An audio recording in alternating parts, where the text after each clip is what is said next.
हाँ, तो बहुत जैसे कि एंजेला ने और अमरीश ने कहा, ये बहुत ही एक अहम मुद्दा है जिसकी अहमियत पिछले कई सालों से बढ़ती ही जा रही है और एक इस पैंडेमिक के दौरान खास तौर से ज़रूरी है कि हम इस मुद्दे को अच्छे से अंदर से इसको समझें और सोचें कि क्या कर सकते हैं इसके बारे में।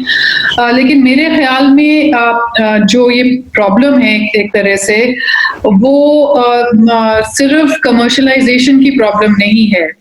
मेरे ख्याल में क्योंकि जो सरकारी व्यवस्था रही है शिक्षा में, उसकी क्वालिटी कई सालों से गिरती चली आ रही है क्योंकि सरकार ने इसकी तरफ ध्यान देना एक तरह से ऑलमोस्ट बंद कर दिया है। आरटीई एक्ट भी आया, उसके बावजूद जिस तरह के रिसोर्सेज, जिस तरह का एम्फसिस शिक्षा को देना चाहिए था, वो सरकार की तरफ से नहीं आया है। ये बहुत सालों से ये स्थिति चली आ रही है, जिसकी वजह से जैसे एंजेला ने बताया, पेरेंट्स भी, अभिभावक भी अपने बच्चों को प्राइवेट स्कूल में डालना पसंद कर रहे हैं।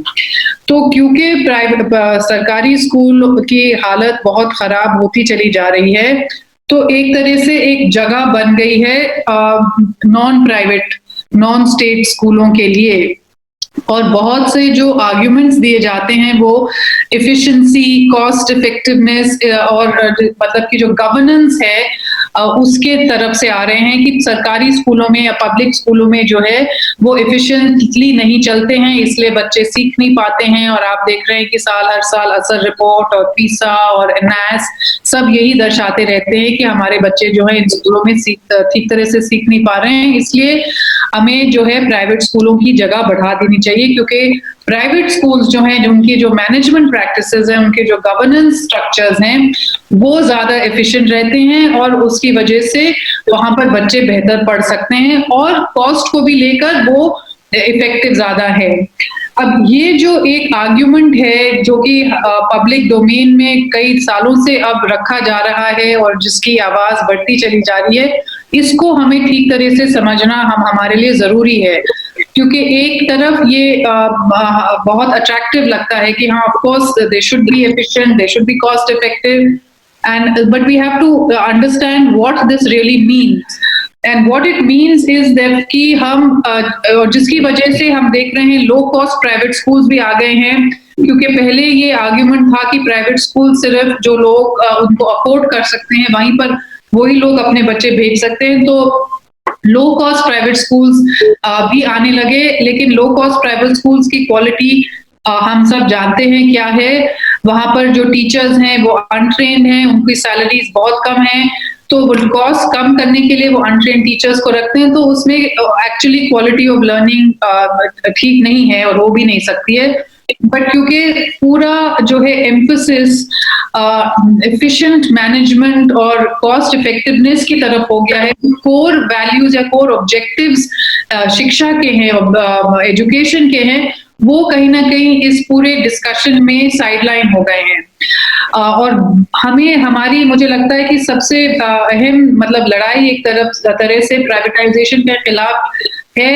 It is regarding what are the basic objectives of education, because the privatization agenda, for the privatization agenda, the main objectives are cost effectiveness and efficiency, whereas it is not actually about the fundamental objectives that we understand are important for public education, which is universalization, which is ensuring that all children get the same quality of good education and every child is able to afford and get that good quality education. But in private schools, we know very well that that is not possible.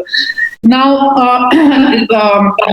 because one of the reasons that again the privatization agenda has been given, has sort of grown so much, is because the government itself, the public sector itself, has in a sense given up on itself. It has stopped believing that it can reform its systems, its own governance mechanisms and structures.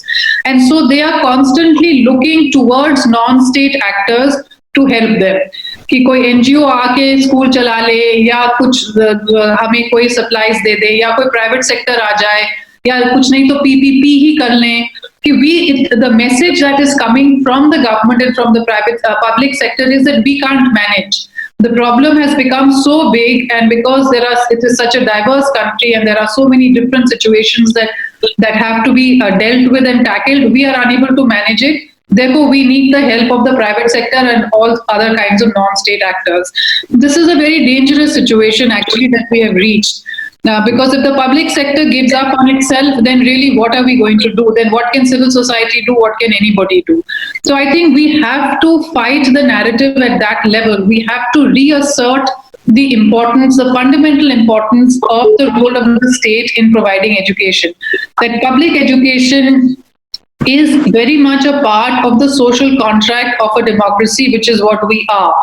It is one of the core objectives of the state, and that one should not lose sight of that.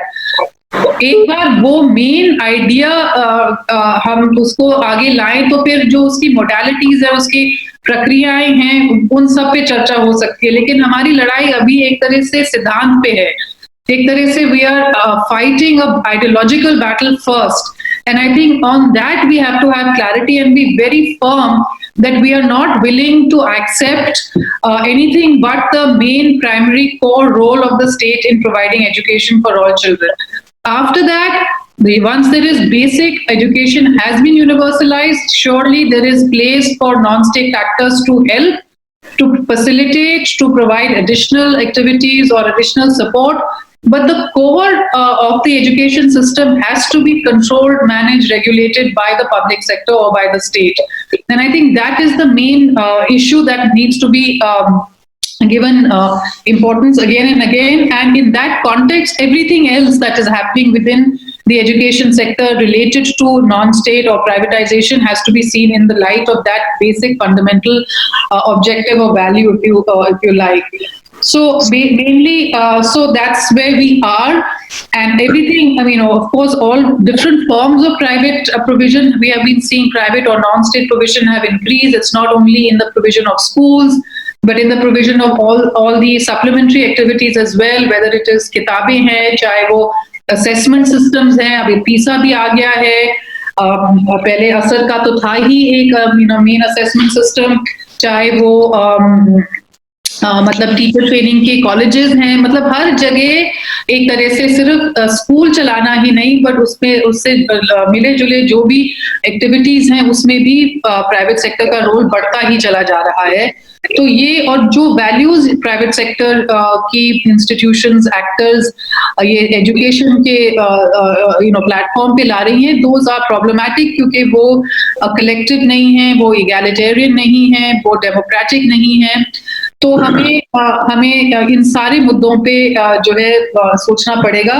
Pandemic एक unfortunately एक बहुत सुनहरा मौका एक तरह से है private participation का, क्योंकि इसमें टेक्नोलॉजी का रोल बहुत देखा जा रहा है, वो है भी, और उस अनफॉर्चुनेटली सिर्फ उसी मुद्दे पे बात हो रही है. कोई भी टेक्नोलॉजी को छोड़ के नहीं सोच रहा है कि किस तरह से अभी हमें बच्चों के शिक्षा को बढ़ाने का काम करना चाहिए. सिर्फ ऑनलाइन क्लासेस, सिर्फ डिजिटाइजेशन की बात हो रही है, और उस एरिया में तो सिर्फ प्राइवेट सेक्टर ही है एक तरह से. मतलब जितना भी वो कहे कि दूरदर्शन या रेडियो का इस्तेमाल भी हो सकता है, ज्यादातर इसमें डिजिटल मीडिया की चर्चा हो रही है, और डिजिटल मीडिया में प्राइवेट पार्टनर्स, प्राइवेट एक्टर्स का बहुत बड़ा हाथ है. और ये प्राइवेट एक्टर्स जो कि एक टेक्नोक्रेटिक व्यू पॉइंट से आ रहे हैं, जो टेक्नोलॉजी से जुड़े हुए हैं, वो एजुकेशन सेक्टर में अब उनकी प्रेजेंस बहुत बढ़ गई है. और वो अनफॉर्चुनेटली वो एक तरह से एक सिंगल माइंडेड या सिंगल फोकस है उनका कि हम टेक्नोलॉजी को शिक्षा में किस तरह से उसका रोल बढ़ाएं. और ये पैंडेमिक अनफॉर्चुनेटली उनको एक सुनहरा मौका मिला है जहां पर वो इस मुद्दे पे चर्चा और कर सकते हैं. इनफैक्ट सिर्फ उसी पे चर्चा आजकल हो रही है, और जो सारे बच्चे जिनके पास ये technological facility nahi hai, they are being left out, and there is very little conversation happening about what will happen to all of those children who do not have access to digital technology. So I think हमें एक multi-pronged approach लेना पड़ेगा इसमें. और उस सबसे पहले इसमें चीज ये है कि हम जो फंडामेंटल इशू है कि एजुकेशन जो है पब्लिक सर्विस है, इसमें स्टेट का, सरकार का सबसे अहम भूमिका है और वो एक तरह से उससे हट नहीं सकता है। और आत्मनिर्भर भारत जैसे एंजेला ने कहा, अगर आत्मनिर्भर भारत हमें बनाना है तो हमें अपने खुद की व्यवस्था को अच्छा स्ट्रॉन्ग बनाना पड़ेगा। हम उसको हम बांट नहीं सकते हैं प्राइवेट, कॉर्पोरेट, नॉन स्टेट और आदि इत्यादि एजेंसीज को। किस तरह से स्टेट कैपेसिटी, स्टेट की कैपेबिलिटी को बढ़ाया जाए, वो सबसे बेहतर अटैक एक तरह से होगा ऑन प्राइवेटाइजेशन। जब तक कि स्टेट की कैपेबिलिटी नहीं इंप्रूव होगी तो हमेशा दरवाजा खुला रहेगा for private and non state actors. So I think a lot of our focus, even as civil society, academics, others, has to be on how to improve the state capacity to have better quality education. I'll stop for now here and can do more later. काफी चर्चा हो रही है कि privatisation के अलग अलग स्वरूप हैं, private sector, non state actors के इन्वॉल्वमेंट के बहुत फॉर्म्स हैं। चर्चा हो रही है ऑनलाइन एजुकेशन के जरिए मुनाफा कमा रहे हैं प्रोवाइडर्स। चर्चा हो रही है universal regulation of private schools, जो सिर्फ ये RSS लिंक्ड स्कूल्स का मसला नहीं है, सब तमाम प्रकार के नॉन स्टेट स्कूल्स पे अंकुश लगाने की जरूरत है, चाहे वो अन्य माइनॉरिटीज के हों, चाहे वो NGO के स्कूल हों। there needs to be some form of regulation. There's also a lively discussion that was going on the need for regulate textbooks and its distribution. जो चर्चा जो निकल कर आ रहा है is there needs to be a universal regulation of schools. Therefore, how can we go about what could such a regulatory framework or regulatory process could look like, and what can we do about it? How can we build the work in that direction? और भी काफी मुद्दे हैं जो specific issues, specific manifestations पे चर्चा हुई है चैट बॉक्स में। But fundamentally, do you think that it is time for a universal regulation for private schools, as one of the participants described it? And what can we do about it? I think so. I think that the need for regulation is there completely, definitely for private schools, but honestly also for government schools. If you look at the monitoring mechanism that the government has for its own schools, it's quite broken. It is supposed to be monitored both by the education departments as well as by the officers of the SSA, and neither of them functions very well. So regulation and monitoring are sort of linked functions in a sense. If you monitor, then that's how you can also regulate what's happening, because monitoring gives you the opportunity to see what is working and what is not, and therefore what needs to be fixed. So I do think that regulation obviously of the private sector is even more important, because it kind of falls outside the purview of the regular monitoring systems. So it needs to be brought in, but the entire infrastructure, the entire architecture for regulation/monitoring needs to be strengthened, and in the case of private schools, it needs to be built from scratch.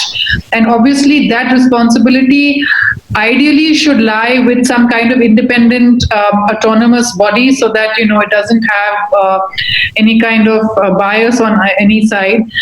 There needs to be a regulatory body which is not only constituted by government sources, but it also has independent experts, people from civil society, etc., who will do a kind of neutral, independent monitoring and give their report, and on the basis of which, if the schools are not functioning as per the constitutional values, as per the RTE norms, etc., then action can accordingly be suggested. So of course, with the RTE, as you know, that NCPCR was given that responsibility, but unfortunately there are lots of structural problems with the constitution of the NCPCR, with the fact that RTE division within NCPCR kind of falls in between between the Ministry of the Women and Child and the MHRD, and therefore its role is never properly established and defined. So I think there needs to be a review of all of these mechanisms and governance structures that exist related to monitoring within the government,